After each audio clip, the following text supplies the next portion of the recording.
여러분, 남은 삶을 살 동안 여러분은 어떻게 살기를 원하시나요? 여러분이 남은 시간 동안 무엇을 목표로 살아가시나요? 목표가 있는 것과 없는 것은 완전히 다릅니다.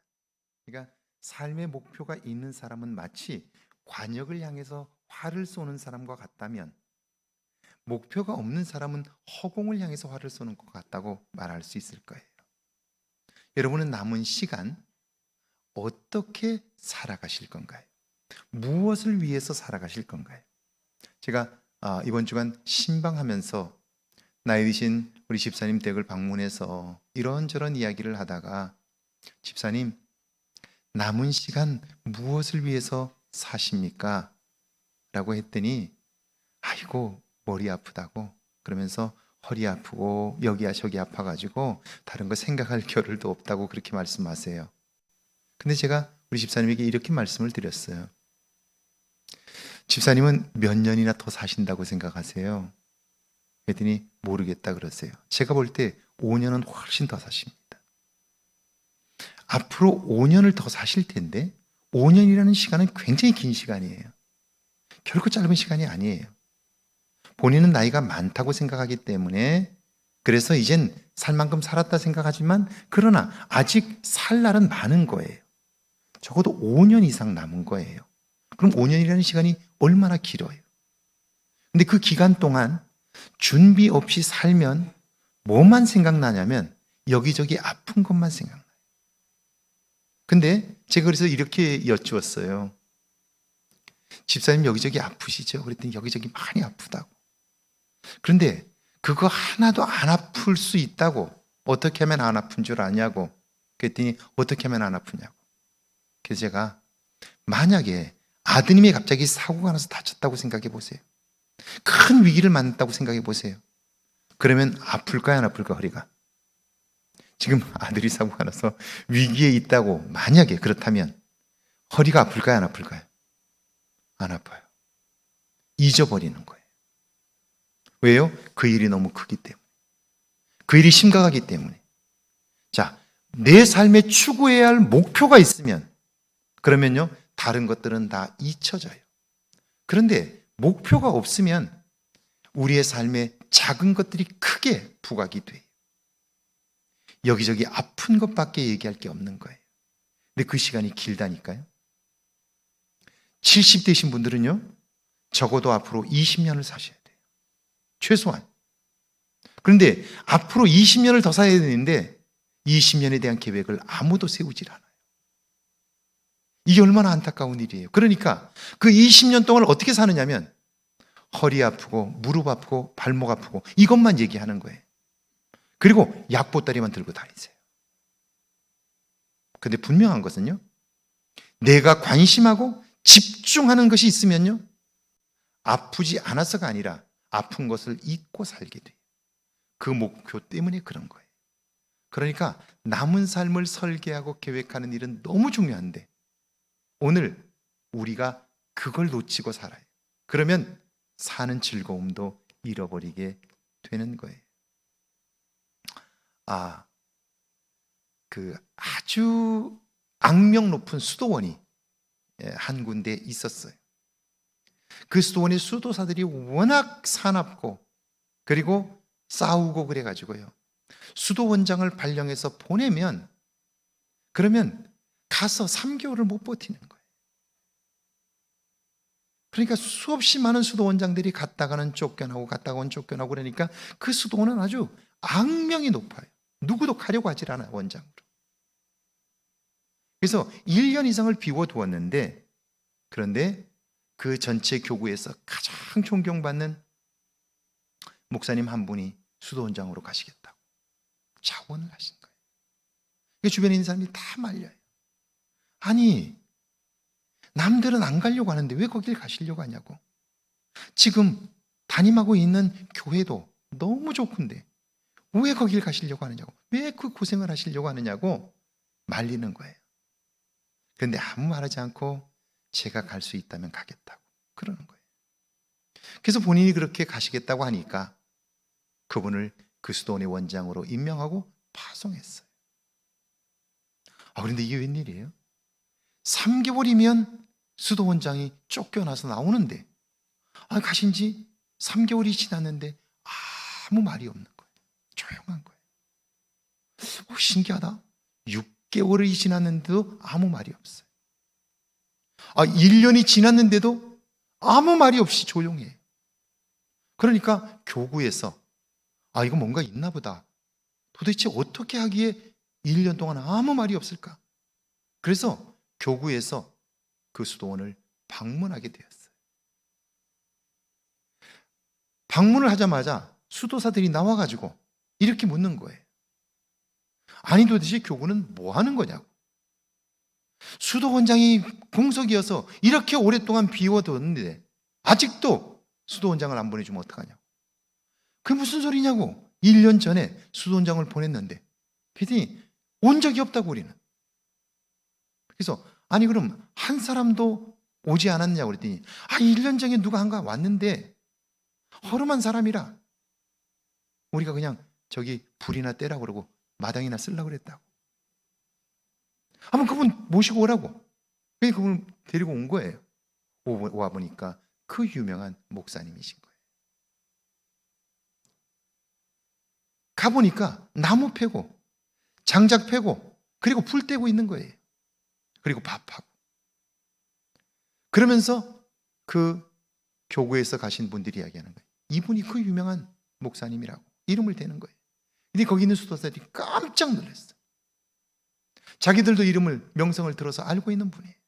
근데 그분이 오셔서 오자마자 마당을 쓸고 청소하고 밥하고 그것만 하는 거예요. 아무 말 없이. 그러니까 교구에서 갔던 목사님들이 아니 도대체 오셔서 왜 허드렛 일만 하셨느냐고. 그랬더니 그분이 이렇게 얘기를 하는 거예요. 내가 교회를 다ним하면서 사람들은 나를 존경한다고 말하고 나의 인격이 훌륭하다고 말하는데 나는 매일매일 기도할 때마다 내가 얼마나 죄 가운데 사는지 나의 죄악이 들춰져서 하나님 앞에 부끄럽고 그리고 교인들의 이런 환대를 받는 것이 너무나 부끄러워서 견딜 수가 없었는데 여기에 와서 내가 이 일들을 하고 여기 있는 수도사님들을 섬기면서 내 안에 새로운 기쁨을 경험하게 되었다고. 이렇게라도 쓰임받을 수 있게 하신 하나님을 찬양하고 그 하나님께 감사한다고. 그러자 거기에 있었던 수도사들이 감동을 받게 되었고요. 그리고 모두 하나같이 그분을 원장님으로 모시게 되면서 그 수도원은 새로운 전통을 세우게 되었다는 거예요. 여러분의 남은 삶의 목표를 무엇이라고 정하시겠어요? 목표가 없으면 오늘 여러분의 삶은 낭비될 가능성이 너무 높아요. 왜냐하면 목적이 없으면요, 여러분이 눈앞에 있는 중요한 일들을 하다가 가장 중요한 일을 놓치기 때문에 그래요. 자, 우리가 성경을 통해서 우리의 삶의 한 가지 목적을 정한다면 그건 뭘까요? 물론 하나님의 영광이라고 말할 거예요. 하나님의 영광을 오늘 우리말로 바꾸면 그게 뭘까요?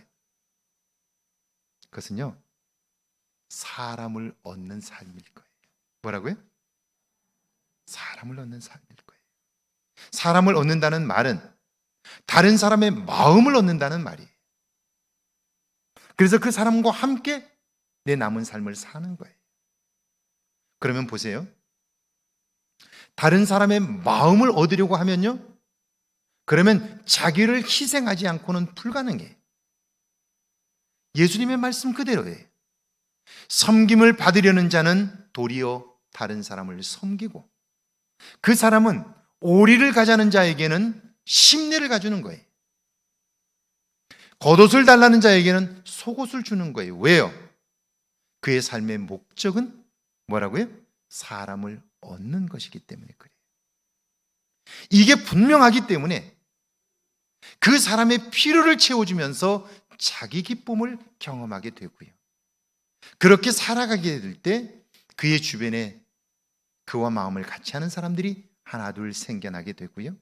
그들과 함께 사는 즐거움들이, 기쁨들이 가득하게 되는 거죠. 사는 맛이 나는 거예요. 자, 이렇게 살면 내 안에 어떤 일들이 벌어질까요? 가만히 보세요. 우리는 지금까지 어떻게 살아왔느냐면요, 많은 것을 가져서 맛있는 것을 먹는 것을 삶의 즐거움으로 삼았어요.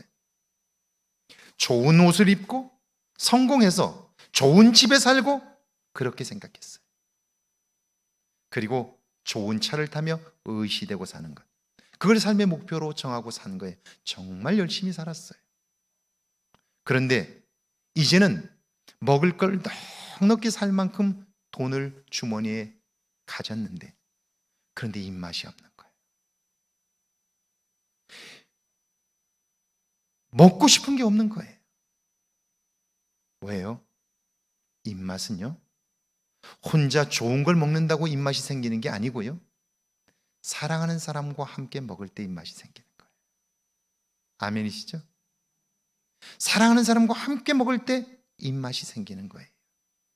그리고 사랑하는 사람과 함께 있을 때 행복한 거예요. 별거 아니지만 사랑하는 사람과 함께 있으면 행복해요. 그러니까 목표를 정하되 중요한 것들이 아니라 가장 중요한 것을 볼 줄 아는 눈이 있어야 그 일이 가능한데요, 그건 역시 우리가 사람을 얻으려고 할 때 그게 보이기 시작해요. 자, 보세요. 침대는 돈을 주고 살 수 있어요. 그러나 잠은 돈을 주고 살 수 없어요. 근데 우리는 좋은 침대를 사면 잠을 잘 잘 거라고 생각하는 거예요. 침대는 뭐라고요? 가구가 아니고 과학이라고요. 근데 그 과학이 우리로 하여금 깊은 잠을 들게 하지 못해.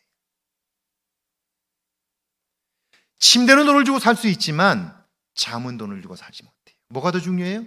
잠이 더 중요해요. 자, 집은 돈을 주고 살 수 있지만 가정은 돈을 주고 살지 못해요. 우리는 지금까지 좋은 집이라고 하는 것은 항상 큰 집이었어요. 근데 큰 집이 좋은 집이든가요? 겨울철에 난방비 아까워가지고 방 하나에다 골로 갖다 놓고 그러고 사는 게 좋은 집인가요? 아니에요. 좋은 집이란 행복한 가정이에요. 좋은 사람들과 함께 살 때 그 집이 좋은 집인 거예요. 집은 돈을 주고 살 수 있지만 가정은 돈을 주고 살 수가 없는 거예요. 이걸 볼 수 있어야 되는 거죠. 자, 가장 중요한 것을 우리가 볼 줄 알아야 하는데, 사람을 얻으려고 노력하면 그러면 그때부터 보이기 시작하는 거예요. 이걸 여러분들이 꼭 기억하셔야 돼요. 누군가에게 한마디 화를 내고 싶다가도, 아, 나는 이제부터 사람을 얻는 사람이지, 내 삶의 목표는 사람을 얻는 거지, 그러려면 내가 희생해야지, 참고 인내를 배워야지, 그러면서 화를 내는 그 사람에게 오히려 웃으며 반응하게 될 때 우리는요, 훈련되게 되고요, 사람을 얻게 되고요, 사람을 얻으면 행복해지는 거예요. 할렐루야. 그런 거죠. 자, 감사절기를 지키는 목적 중에 하나가 뭐예요? 그것은요, 하나님을 기억함으로 우리가 이 땅을 사는 동안 누군가에게 매력적인 사람이 되는 거예요. 밑에 한번 읽어볼까요? 함께 읽습니다. 소련이 붕괴되고 여러 나라가 독립하면서 경제가 어려워지자 사람들은 서유럽 국가로 취업하고 학생들은 유학을 떠났습니다. 타국에서 공부하고 노동하면서 그들은 어려운 환경에서도 신앙생활을 했습니다. 교회는 그들을 격려하고 돕고자 교회 차원에서 성도들 모임 차원에서 개인적으로 물품을 전달했습니다. 따뜻한 마음을 담은 편지와 함께 약간의 생활비도 전달했습니다. 추수감사주일엔 그들에게 사랑의 상자뿐 아니라 온 성도가 그들을 따뜻한 품으로 안아주었습니다. 성도들의 따뜻한 품은 먹을 것이나 생활비 그 어떤 것보다도 소중한 선물이었다고 그들은 고백합니다. 제가 근 10년 전에 러시아를 방문했어요. 방문해서 이 시베리아 쪽에 노보스비스크라고 하는 큰 도시죠. 러시아의 세 번째 아마 큰 도시일 텐데, 그 도시에 신학교가 하나 있어서 그 신학교에서 학생들에게 강의를 하고, 제 방에 가면 그 학생들과 찍었던 사진이 있는데요, 신학교에서 강의를 하고 그리고 거기 졸업생들이 대체로 두 종류예요. 졸업을 하면 교회를 개척해서 목회를 하든지 아니면 알코올 마약 중독자 센터를 해요. 그래서 어, 그 저녁 시간에 주로 강의하고 낮 시간에는 마약 그 알코올 중독자 센터를 다니면서 상담, 그 마약 중독자 상담, 알코올 중독자 상담을 주로 센터에서 실무하시는 분들 교육하고 그런 것들을 하면서 지낸 적이 있어요. 우리 신학생들이 대략 한 40명 정도 되었는데 그 40명과 함께 숙식을 같이 하면서 이제 지내니까 같이 가까워지고 이야기를 많이 나눴어요. 근데 제가 그때 만났던 몇 신학생들에게 제가 큰 감동을 받았어요. 그 중에 하나는 한 친구 나이가 많으신 분이죠. 제 또래 저보다 조금 좀 아직 어린데 그런데 나이가 꽤 드신 분이셨어요. 러시아 마피아 출신이에요. 그리고 마피아 중에서도 중간 이상급의 마피아 보스였어요. 자, 그 정도의 위치가 되면 자기 말로 그래요. 그 정도의 위치가 되면 한 지역에서 가장 부자라고 말할 수 있을 정도로 세력도 막강하고 돈도 어마어마하게 수입이 생긴다고 그래요. 그런데 그분이 전도를 받아서 예수님을 믿고 나서 결국 그 마피아를 탈퇴해서 나왔어요. 근데 마피아 조직에서 나올 때에는 자기 가진 것을 다 빼앗긴대.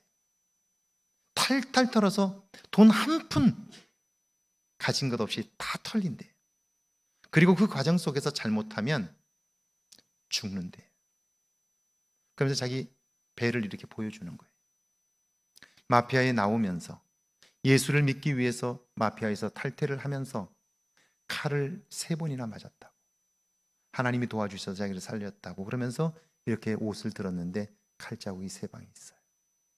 그러면서 그 많던 재산, 그 노보스비스크에서 그 큰 대저택을 자기가 가지고 있었고, 그리고 자기가 가지고 있었던 그 가게들 여러 군데 가지고 있었는데 그 마켓 이런 것들을 다 가지고 있었는데 다 관리하고 자기가 그랬는데 그거 다 빼앗겼고 빈손으로 나왔대요. 그런데 그가 이런 얘기를 해요. 그때 마피아로 있을 때에 자기는 정말 삶의 즐거움을 경험하지 못했다고. 그런데 죽을 고비를 넘기면서도 자기가 신앙으로 바로 서고자 했을 때 하나님이 자기에게 주신 은혜가 얼마나 컸는지 지금 자기는 너무 행복하다고. 그러면서 자기는 졸업하고 나면 알코올 마약 센터에 가서 그 마약 중독자들을 평생 섬기고 싶다고 그런 이야기를 해요. 자, 가장 중요한 것은 뭐냐면요, 다른 사람을 섬기고 그리고 자기를 희생하면 사람을 얻어요. 그리고 사람을 얻으면 비로소 하나님께서 주시는 놀라운 은혜가 얼마나 큰가를 알게 되고요, 그 맛을 보면 다른 걸 다 잃어도 기뻐할 수 있다. 그만큼 하나님 안에 사는 삶이 즐겁다는 거예요. 자, 여기 초막절을 기억하는 신앙이 필요합니다. 1번입니다. 추수감사절은 초막절과 수장절에 해당합니다. 밑에 읽어볼까요? 초막절은 한 해의 농사를 마치고 5종류의 여름 과실, 포도, 석류, 대추야자, 올리브, 무화과, 보리와 밀의 곡식 추수에 대한 감사를 드리는 절기입니다. 또한 늦은 곡식을 거두어 들여 저장한다고 하여 수장절이라고 합니다. 이때 그들은 과실과 열매를 거두며 2가지 신앙을 고백합니다. 첫 번째는요, 열매를 하나님이 주셨다. 그러니까 열매를 추수하고 나서 이 열매는 하나님이 주셨다라고 고백하는 거예요. 그러니까 오늘 우리가 추수감사주의를 지내면서 헌금을 담을 때에 이 한 해 우리를 먹고 살게 하신 분이 하나님이시다. 지금 우리가 가지고 있는 모든 것이 다 하나님에게서부터 왔다. 하나님의 것이다. 이렇게 고백하는 거예요. 그냥 추수감사절이 됐다고 전에 하던 대로 그냥 몇 푼 봉투에다 넣는 것이 추수감사절 예물이 아니고 이 한 해 하나님이 주신 열매, 이 열매는 하나님께로부터 왔다. 이 모든 것은 하나님으로부터 왔다는 마음, 신앙 고백을 담아 예물을 넣는 거예요. 그러니까 추수감사 예물은 그 예물 이상인 거죠. 왜? 한 해 동안 베풀어 줬던 은혜를 기억하면서 드리는 것이기 때문에 그런 거예요. 그걸 기억하는 거예요. 열매를 하나님이 주었다. 두 번째는요, 감사는 주신 분에 대한 믿음의 응답의 자. 무슨 말이냐면 그 하나님이 내게 주셨기 때문에 오늘 내가 살 수 있고 하나님 덕분에 내가 여기까지 올 수 있었다라고 고백하는 거예요.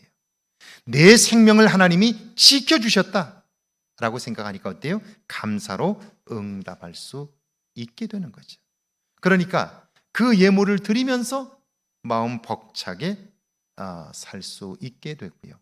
예물을 드릴 수 있게 되는 거죠. 자, 2번입니다. 열매는 나와 이웃을 위해 주신 것입니다. 함께 했습니다. 오늘날 많은 성도들이 자신의 부족함을 채우기 위하여 기도합니다. 그것이 잘못된 것은 아닙니다. 예수님께서도 일용할 양식을 위해 기도하도록 하셨습니다. 문제는 하나님께서 응답하셔서 부족함이 채워졌고 넉넉해졌을 때 하나님이 주셨기에 남는 것을 어디에 쓸 것인가를 기도하는 사람은 적습니다. 내게 주신 열매는 나뿐 아니라 이웃을 위해 주셨음을 기억하는 믿음이 필요합니다. 자, 레위기 19장에 보면 하나님께서 추수에 관한 규정을 이렇게 하셨어요. 곡식을 거둘 때에는 너는 반 모퉁이까지 다 거두지 말고 내 떨어진 이삭을 줍지 말라, 이렇게 말씀하셨어요. 이게 무슨 말이냐면 곡식을 거둘 때에 내 귀퉁이에 있는 것들은 추수하지 말라는 거예요. 왜요? 나그네들의 몫으로 남겨두라는 거예요. 떨어진 곡식은 결코 줍지 말라는 거예요. 가난한 자와 고아와 과부와 나그네들의 몫으로 놔두라는 거예요. 그러면 오늘 우리가 1년 동안 수입을 거두었다고 할 때 성경적인 세계관으로 보면 오늘 내 수입 안에는 나그네의 몫도 있고 고아와 과부의 몫도 있다 하는 말이죠. 그렇다면 한 해를 추수하고 나서 하나님께 감사의 예물을 드릴 때에 그러면 내 수입 중에 이웃의 몫도 있다는 사실을 기억하면서 그 몫을 이웃들을 위하여 나누게 될 때, 섬기게 될 때, 그때 우리는 사람을 얻게 되죠. 그리고 사람을 얻는 그 사건을 통해서 우리의 삶은 풍성해지고 감동이 있게 되는 거지. 이게 추수감사절을 통해서 우리에게 주시는 은혜인데, 지금까지 우리는 추수감사주의를 지내면서 1년에 내 소득 중에 이웃의 몫이 있다고 생각해 보셨나요? 제가 아이들이 어릴 때 아이들이 이런 이야기를 해요. 아빠, 뭐 좀 사줘. 그래서 제가 사주겠다고 그랬어요. 그러니까 눈이 동그래요. 분명히 아빠가 안 사준다고 할 것 같은데 사준다고 그러니까 얘가 눈이 동그래졌어요. 그리고 사줬어요. 그랬더니 그걸 들고 오면서도 아이가 고개를 갸웃갸웃해요. 그래서 아빠, 이거 비싼데 아빠 어떻게 큰 마음 먹고 이거 사주는 거야? 그래서 제가 아이에게 이렇게 얘기해 줬어요. 아빠가 버는 돈은 4분의 1이 너 몫이야. 우리 가족이 넷이잖아. 그러면 우리 가족이 넷이니까 아빠가 버는 돈으로 우리가 다 사니까 아빠가 버는 돈을 내 몫으로 나누면 네 몫이 있는 거야. 네 몫이 4분의 1이야. 그러니까 네 몫을 너는 정당하게 요구하고 받아 써갈 수 있어. 타갈 수 있어. 근데 네가 나중에 이제 돈을 많이 써야 될 때가 오기 때문에 지금은 아빠가 조금 주는 거지만 나중에 돈을 많이 써야 할 때 그때는 네가 많이 가져가게 될 거야. 분명한 건 4분의 1은 네 몫이야. 그랬더니 아이가 생각하는 게 달라졌어요. 생각하는 게 달라졌어요. 자, 제가 그 이야기를 해준 이유는 뭐냐면요. 네가 앞으로 돈을 벌게 될 때 네가 돈 번 것 중에 아빠 몫도 있다. 이걸 얘기해 주는 거지. 용돈을 꼭 줘야 된다 이렇게 얘기하지 않아도 네가 버는 수입 중에 아빠의 몫이 있으니까 아빠가 돈을 못 벌 때는 네가 반드시 아빠의 용돈을 보내야 된다. 이 이야기를 할머니 몫도 있다. 그 얘기를 해주는 거예요. 그들이 진짜 월급을 받자마자 아이가 할머니에게 용돈을 드리겠다고 용돈을 따로 떼놓는 거예요. 자, 우리가 하나님을 기쁘시게 한다는 게 뭐예요? 하나님의 영광을 위해서 한다는 게 뭐죠? 하나님이 기뻐하시는 일을 하는 거잖아요. 하나님이 뭘 기뻐하시나요? 우리 혼자 먹다가 배가 불러가지고 이제는 살 빼러 다니고, 그래서 또 돈 쓰고, 그리고 또 먹고 또 살 빼고, 그렇게 사는 걸 하나님이 기뻐하시나요? 우리에게 주실 때 이웃의 몫이 있다는 걸 기억하고 가난한 이웃들을 위해서 그걸 함께 나누었을 때 하나님은 그걸 보며 기뻐하지 않을까요? 그리고 우리는 사람을 얻고 하나님이 기뻐하는 모습 때문에 기뻐하고 사는 즐거움들이 가득하지 않을까요? 3번입니다. 세계교회와 연결되어 있음을 기억합니다. 함께 있습니다. 미국에서 목회할 때 제가 속한 미국 노예는 미국에서도 가장 큰 노예였습니다. 200년이 넘은 교회들이 여러 교회였는데 그곳에서 열린 노예에 참석했다 깜짝 놀랐습니다. 기록에 의하면 1900년도 초 언더우드 선교사가 그곳 교회를 방문했습니다. 선교 보고를 하고 그 교회와 성도들은 한국을 위해 엄청난 금액을 헌금했습니다. 근대화 초기 한국의 교육과 병원, 어린이 시설들은 한 번도 본 적이 없는 미국과 캐나다 교인들이 헌금으로 지어졌음을 기억한다면 우리 역시 세계교회를 향해 손을 펼쳐야 됩니다. 자, 제가 그때 깜짝 놀랐어요. 그때 당회록들이 있는데요. 언더우드 선교사가 안식년으로 미국에 들어가서 순회를 하면서 한국 교회를 소개했어요. 근데 그 교회 제1장로교회에 와서 설교를 하신 거예요. 설교를 했는데 그 교회가 감동을 받아서 헌금을 모아서 드린 거예요. 제가 보니까 그때 돈으로 3천 몇백 불을 보냈어요. 3천 몇백 불이면 지금으로 말하면요, 억대가 넘는 돈이에요. 몇 억대가 되는 돈이에요. 그 시골 교회에서 억대가 넘는 돈을 한국 선교회에서 보낸 거예요. 본 적도 없고 그 당시에는 알지도 못하는 곳이었어요, 한국이. 그런데 언더우드 선교사가 그 선교에 대한 보고를 했더니 감동을 받아서 그 일을 한 거예요. 사실 특별히 이쪽 우리 전라북도 쪽, 전라남도 쪽 이쪽은 우리 미국 남장로교회가 선교사를 파송하고 후원했어요. 여기 전라북도에 있는 이 학교들, 병원들, 교회들 다 대부분이 미국 장로교단에서 헌금을 보내서 지어진 곳들이에요. 여기 예수병원, 기전여학교 다 마찬가지예요. 거기서 온 헌금들이에요. 어마어마한 헌금들이 왔어요. 그래서 이 지역의 복음화가 이루어지게 된 거예요. 그런데 오늘 우리는 어떤가요? 어려운 이웃들을 향해서 한국 교회가 사랑의 손길을 그만큼 펴고 있나요? 오늘 교회 안에 이웃, 가난한 세계교회의 몫이 있다는 사실을 우리는 또 한번 기억해야 할 거예요. 자, 밑에입니다. 초막절에 관한 말씀입니다. 레위기 23장 34절과 35절입니다. 함께 읽습니다. 여호와께서 모세에게 말씀하여 이르시되 이스라엘 자손에게 말하여 이르라. 일곱 번째 달 15째 날은 초막절이니 여호와를 위하여 이레 동안 지킬 것이라. 하나님이 직접 그렇게 말씀하셨어요. 7일 동안 초막절을 지키라는 거예요. 자, 추수를 하고 나서 감사절기를 지키는데 일주일 동안 지키라는 거예요. 왜요? 여호와를 위하여 지키라는 거예요. 추수감사절기는 풍성한 곡식을 거둔 그 사람들이 기쁘긴 하지만, 그러나 성경은요, 그 곡식을 주신 하나님으로 인하여 기뻐하는 건데요, 누구를 위하여 초막절을 지키냐면 그걸 얻고 우리가 즐거워하는 것이 아니라 하나님을 위하여 그 절기를 지키라는 거예요. 소득을 가득 얻고 나서 내가 기뻐서 나를 위하여 지키는 게 아니에요. 우리의 기쁨이 아니라는 거예요. 자, 오늘날 유럽 서구 사회가 그렇고 우리도 마찬가지예요. 추수감사주의를 지켜요. 그런데 추수감사주일이 하나님을 위한 것이 아니고 인간을 위한 것이 되어버렸어요. 그래서 미국의 경우 영어로 추수감사절기를 Thanksgiving Day라고 부르는데요, Thanksgiving Holiday라고 불러요. 휴일이에요, 휴일. 사람들을 즐기는 휴일이에요. 그렇게 지키는 거예요. 원래 추수감사주일은 하나님을 위한 거예요. 그러니까 한 해 동안 우리가 먹고 살 수 있도록 도와주셨던 하나님을 기억하는 거예요. 그리고 그 하나님을 기억할 때 우리의 삶은요, 은혜로 충만해져요. 하나씩 하나씩 기억해 보세요. 올 한 해 내가 볼 때 안 될 것 같아서 속상하고 힘들고 어려웠던 일들이 얼마나 많아요. 그런데 하나님께서 그 모든 것들을 다 채워주셨잖아요. 그걸 하나씩 둘씩 세워보면 마음의 기쁨이 가득하지 않아요? 그리고 그 하나님께, 그 일을 이루신 하나님께 영광을 돌리게 될 때 우리의 삶은 기쁨이 충만하게 되는 거죠.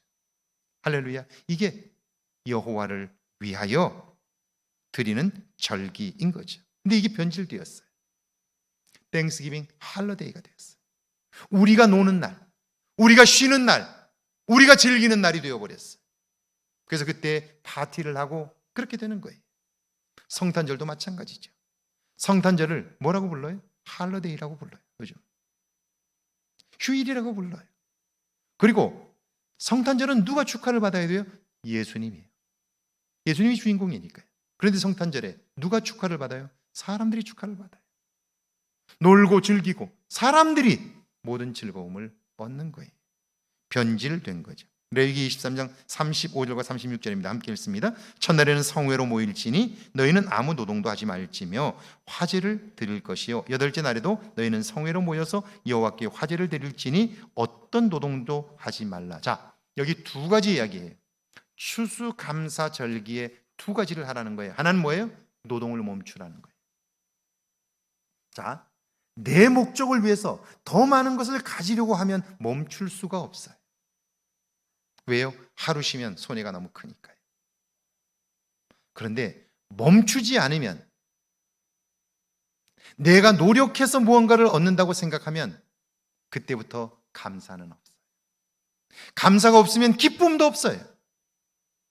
멈추고 보면 내게 먹을 것을 공급하시고 내 생명을 안전하게 지키신 하나님을 경험할 수 있어요.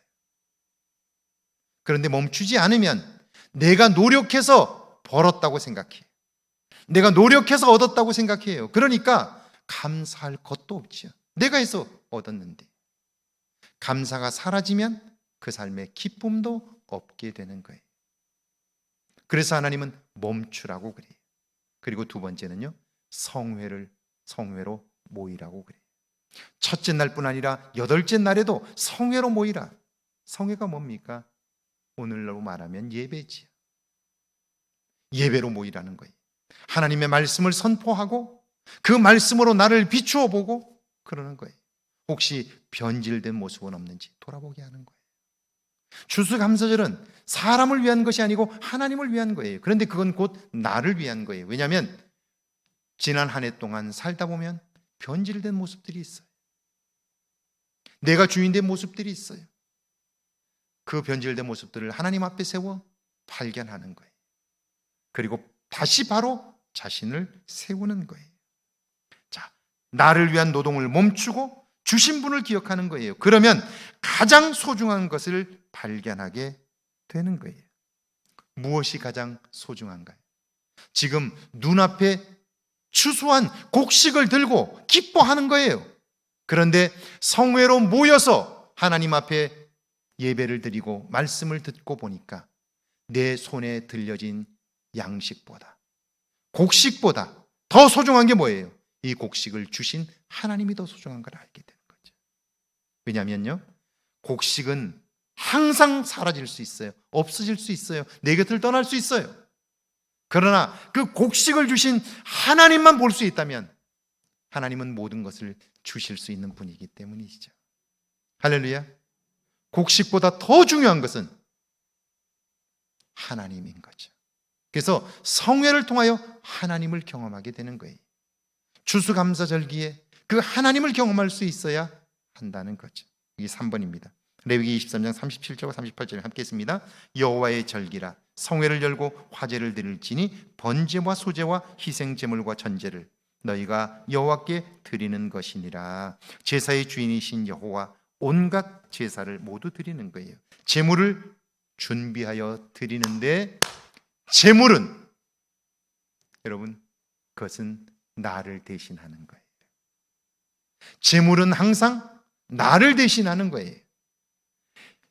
번제를 드릴 때, 희생 제물을 드릴 때 배를 갈라서 드리잖아요. 태워서 드리잖아요. 근데 그 재물은 원래 그 자리에 누가 있어야 되죠? 내가 있어야 돼요. 내가 있어야 할 자리에 양이 태워지는 거예요. 양이 바쳐지는 거예요. 양의 배를 가르는 것은 내가 그 자리에서 죽어야 마땅한 거예요. 그런데 하나님께서 나 대신 양을 잡아 제사를 드림으로 나의 죄를 용서하시는 거죠. 그 자리에 내가 있어야 하는 거예요.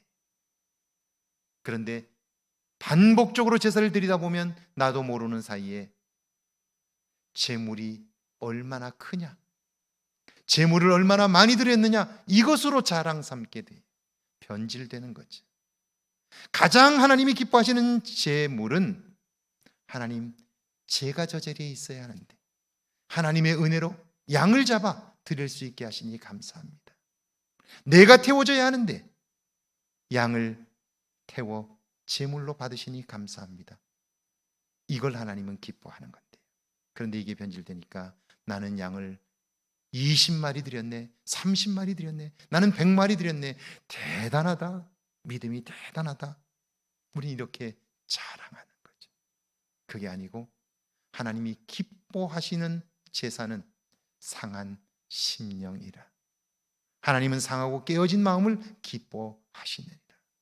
하나님, 이 안에 나의 필요를 다 공급해 주셨는데 하나님, 나는 그 은혜를 잊어버렸고 내가 하는 것처럼 살았습니다. 나를 용서해 주세요. 이걸 태우지 않고는 내가 새롭게 될 수 없습니다. 그런데 내가 올라가 재물이 되면 내가 다시 새로운 삶을 살 수 없기에 하나님은 은혜로 재물을 바치게 하셨고 내 대신 재물을 바칩니다. 나를 깨끗게 해 주십시오.